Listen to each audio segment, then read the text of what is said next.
Hello everyone. तर मी आज निघाली आहे पुण्याला जाण्यासाठी. बाबा आले होते सोडवायला. मला सोडवून ते गेले. पुण्याचा प्रवास सुरू झाला. 4 वाजता पुण्यात पोहोचले.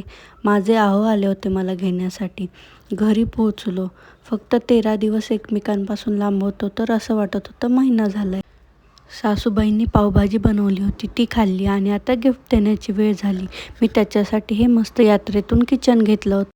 मम्मी पप्पांनी त्याच्यासाठी हा टी-शर्ट घेतला होता. दोन्ही गिफ्ट खूप आवडले त्याला. आईंना आधी पापड दिले, त्यांना पापड खूप आवडतात. नंतर त्यांना मम्मीने दिलेली साडी दिली. त्यांनी ती लगेच अंगावर टाकून बघितली आणि म्हणले माझा फोटो काढ. या बांगड्याही त्यांना मीच घेतल्या होत्या. गिफ्ट देऊन चहा पिऊन आम्ही निघालो होतो बाहेर जाण्यासाठी. आम्हाला पाव घ्यायचे होते. घराजवळच खूप सारी ट्रॅफिक लागली. पाव घेतला, इस्त्रीचे कपडे टाकले, निघालो घराकडे येतानाही तेवढंच ट्रॅफिक जाम होतं. कसंबसं वाट काढून घरी आलो. मी यात्रेतून हा लॅम्प घेतला होता. त्याच्यामध्ये सेल टाकून बघितला. खूप मस्त दिसतोय ना लॅम्प. नंतर जेवण करून आम्ही पोहोचलो दुकानात. मला ह्या अशा पोटली घ्यायच्या होत्या. नंतर आम्ही गेलो फ्रूट्स घेण्यासाठी.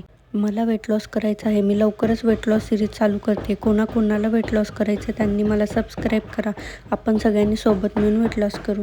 लवकर चॅनल सबस्क्राईब करा.